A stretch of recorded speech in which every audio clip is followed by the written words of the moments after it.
Bible اور قرآن مجید میں اس واقعے کا ذکر موجود ہے کہ کیسے اپنے وقت کے فرعون مصر، جس نے حضرت موسیٰ علیہ السلام اور ان کی قوم بنی اسرائیل کا پیچھا کرتے ہوئے پانی میں غرق ہو کر اپنی فوج کے سمیت مارا گیا تھا، جبکہ اللہ تعالیٰ نے حضرت موسیٰ علیہ السلام اور ان کی قوم کو اسی پانی سے راستہ دے کر گزرنے کا حکم دیا۔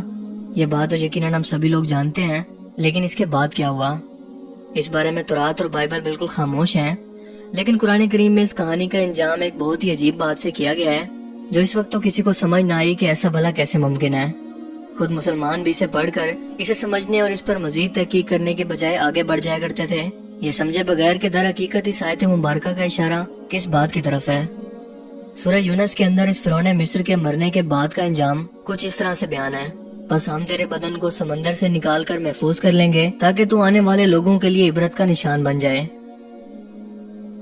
1981 سے پہلے اس دنیا کا کوئی بھی انسان یہ نہیں جانتا تھا کہ خدائی کا دعویٰ کرنے والے اس فرعون کی لاش کے ساتھ کیا ہوا تھا، اس کی باقیات ابھی بھی باقی ہیں یا نہیں۔ لیکن جب اس کی لاش ملی اور اس کا باریک بینی سے غیر مسلم سائنٹسٹ نے اس کا معائنہ کیا تو وہ یہ بے اختیار پکار اٹھے کہ بے شک اللہ سچا ہے، قرآن سچا ہے اور اللہ کا نبی حضرت محمد صلی اللہ علیہ وآلہ وسلم سچے ہیں۔ دوستو، یہ واقعہ آج سے تقریباً 3500 سال پہلے پیش آیا، جب فرعون کے مرنے کے بعد اس کی لاش کو سمندر نے باہر پھینک دیا، جبکہ اس کے ساتھ ہلاک ہونے والی فوج کا کوئی نام و نشان آج تک کسی کو پتہ نہیں ہے۔ حالانکہ اتنی بڑی فوج کی باقیات کا سمندر کے اندر ایسے غائب ہو جانا اپنے آپ میں ایک بہت بڑا سوال ہے۔ فرعون مصر کے مرنے کے بعد جب اس کی لاش کو سمندر نے باہر پھینک دیا تو ایک شخص نے اس لاش کو دیکھ کر حکومت وقت کو اطلاع دی، جس نے اسے پہچان کر اور مثالیں لگا کر پوری شان و شوکت سے اسے تابوت میں رکھ کر محفوظ کر لیا۔ لیکن اسی دوران ان سے ایک غلطی ہو گئی۔ یہ فرعون مصر چونکہ سمندر میں ڈوب کر مرا تھا اور سمندر میں زیادہ دیر رہنے کی وجہ سے اس کے جسم پر سمندری نمکیات کی ایک تہہ جم چکی تھی، جسے حکومت وقت نے ایسا ہی رہنے دیا اور اسے حنوط کر کے تابوت میں رکھ دیا۔ وقت گزرتا گیا، صدیاں گزر گئی، پھر ہزاروں سال۔ مصر نے کئی بادشاہتیں اور انقلاب دیکھے، اور یوں وقت گزرنے کے ساتھ ساتھ اس فرعون کی حنوط شدہ لاش بھی زمین کی تہوں میں چھپتی چلی گئی، جس کے نام صرف کتابوں اور اس کی تعمیرات لوگوں کے ذہنوں میں رہ گئی، اور آہستہ آہستہ لوگ بھی اسے بلانے لگے۔ لیکن ایسا ممکن کیسے ہوتا؟ کیونکہ اللہ تعالیٰ کا وعدہ تھا کہ اس خدائی کا دعویٰ کرنے والے کو آنے والی نسلوں کے لیے عبرت کا نشان بنانا ہے، سو اس کی لاش کا بالکل صحیح حالت کے اندر محفوظ رکھنا اللہ تعالیٰ کا وعدہ تھا۔ لہٰذا 2000 سال کے بعد اس دنیا میں آخری نبی حضرت محمد صلی اللہ علیہ وآلہ وسلم تشریف لائے، اور ان پر نازل ہونے والی کتاب قرآن مجید میں اس قصے کو تفصیل سے بیان کیا گیا، اور یہ بھی کہ ہم اس کی لاش کو محفوظ کر لیں گے، جس پر تمام اہل ایمان کا پختہ یقین تھا۔ لیکن اس بات کو سمجھنے کے لیے کہ اب تک اس کی لاش کو محفوظ کیسے رکھا گیا ہوگا، اسے کہاں ڈھونڈیں، یہ فیصلہ کرنا بہت مشکل تھا۔ مصر کے شہر الغوانیہ سے تعلق رکھنے والے غریب اور معمولی چور عبد الرسول کو غلطی سے اس فرعون مصر کی لاش کی طرف جانے والے خفیہ راستے کا پتہ چلا۔ یہ چور صرف مصری بادشاہوں کے ہیرے جواہرات چرانے کی نیت سے ایک راستے کو کھود رہا تھا، وہ ہیرے جواہرات جو مصری بادشاہ اپنے مرنے کے بعد بھی اپنے ساتھ دفناتے تھے۔ جب وہ اس کی کھدائی کر رہا تھا تو کچھ لوگوں نے اسے شک کی بنیاد پر پکڑ لیا اور پولیس کے حوالے کر دیا۔ لیکن پولیس نے آخرکار کیوریوسٹی کے اندر یہ جاننے کی کوشش کی کہ آخر یہ چور اس جگہ پر کھدائی کر کے کیا تلاش کرنے کی کوشش کر رہا تھا، سو اسی راستے کی کھدائی کی گئی اور اس فرعون مصر کی لاش کو دریافت کر لیا گیا، جس کے کفن پر سینے کے مقام پر اس کا نام بھی لکھا تھا۔ اس کے ساتھ مصر کے کئی اور فرعونوں کی ممیز بھی موجود تھیں، سو اس بات کی تصدیق کرنا کہ یہ وہی فرعون مصر ہے جو حضرت موسیٰ علیہ السلام کے دور کے اندر موجود تھا اور پانی میں ڈوب کر ہلاک ہوا تھا، تھوڑا مشکل کام تو تھا۔ لیکن ایک ممی کے جسم پر جمی نمکیات کی تہہ نے اس بات کی تصدیق کر دی کہ یہ وہی فرعون ہے جو اللہ تعالیٰ کے بدترین عذاب کا شکار ہوا اور پانی میں ڈوب کر مرا۔ اس کی لاش کو مصر کے دارالحکومت قاہرہ لایا گیا۔ دنیا بھر کے ماہرین یہ سن کر قاہرہ امٹ پڑے اور مختلف سائنٹیفک ٹیسٹ کرنے کے بعد آخرکار یہ بات ثابت کر دی کہ یہ حضرت موسیٰ علیہ السلام کے دور کا ہی فرعون ہے۔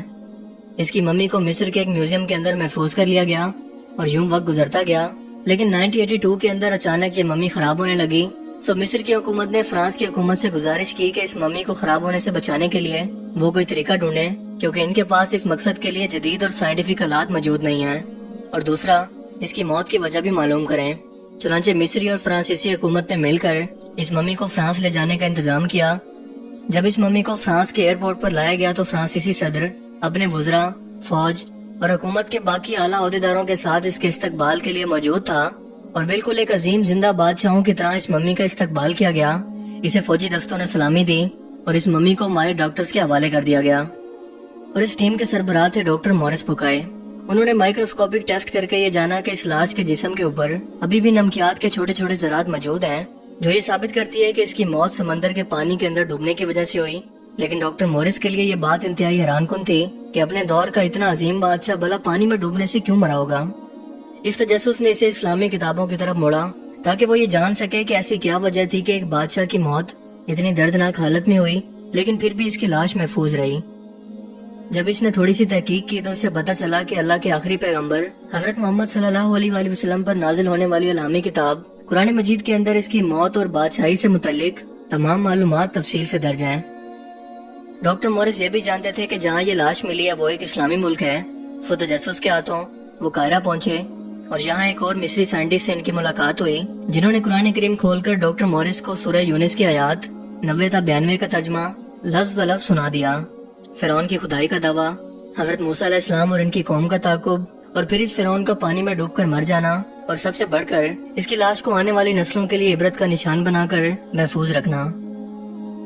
اور کامن سینس کی بات تو یہ ہے کہ یہ لاش ہزاروں سال تک محفوظ رہنے کے باوجود سامنے آئی تو اس وقت جب ہماری یہ دنیا گلوبل ولیج بن چکی ہے۔ انٹرنیٹ پر ایک کلک کر کے دنیا بھر کی انفارمیشن ہمیں آج مل سکتی ہے۔ ٹی وی ہر گھر کے اندر موجود ہے اور میوزیم بھی، جہاں لوگ خود جا کر اپنی آنکھوں سے اس عبرت کے نشان کو دیکھ سکتے ہیں۔ سو اچانک سے اس وقت کے اندر دنیا کے سامنے اس کی لاش کا آنا کوئی اتفاق نہیں ہے، بلکہ یہ اس وقت سامنے آئی ہے جب یہ پوری دنیا کے لیے عبرت کا نشان بن سکے اور دنیا یہ جان سکے کہ خدائی کا دعویٰ کرنے والی ہر مخلوق فانی ہے اور ہمیشہ رہنے والی اور عبادت کے لائق ذات صرف اللہ ہی کی ذات ہے، جو ہر چیز پر قادر ہے، اور اللہ ہی ہر چیز کا خالق و مالک ہے، جس نے اپنے آخری پیغمبر نبی آخر الزماں حضرت محمد صلی اللہ علیہ وآلہ وسلم پر سچی کتاب کو نہ صرف نازل فرمایا بلکہ اس میں موجود ہر ایک قول کو سچ ثابت کر کے دکھایا۔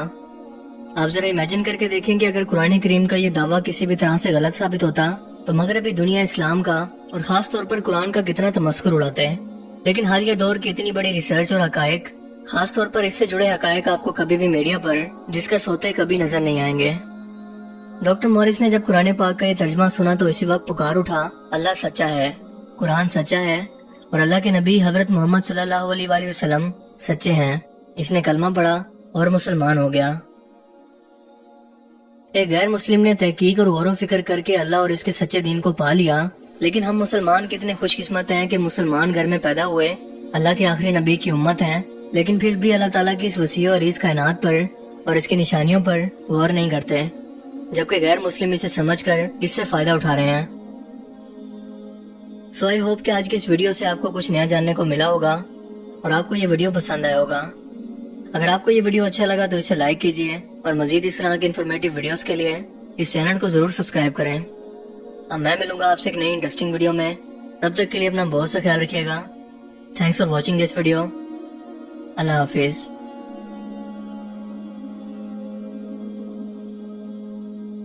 Now, Islam is not a religion in the ordinary, simple way of thinking. Islam is a culture which comprises everything. And most of all, it is a culture based on revelation, and it is a culture which is based on a legal system. That's one thing. Secondly, it is a world religion. It's not like Judaism, which is not a world religion. It's connected with the chosen people and it's only for them. And it's not connected with the territory of the world, it's connected with one small country. Islam is a world religion connected with the world, and it wants to establish world order. For Islam, the whole world is one state. Jews and Christians, which are called the people of the book, and they falsified their books. That's why Allah had to send another prophet, a modern prophet, that should bring the last word of God and the only word of God to humanity. This is the Quran.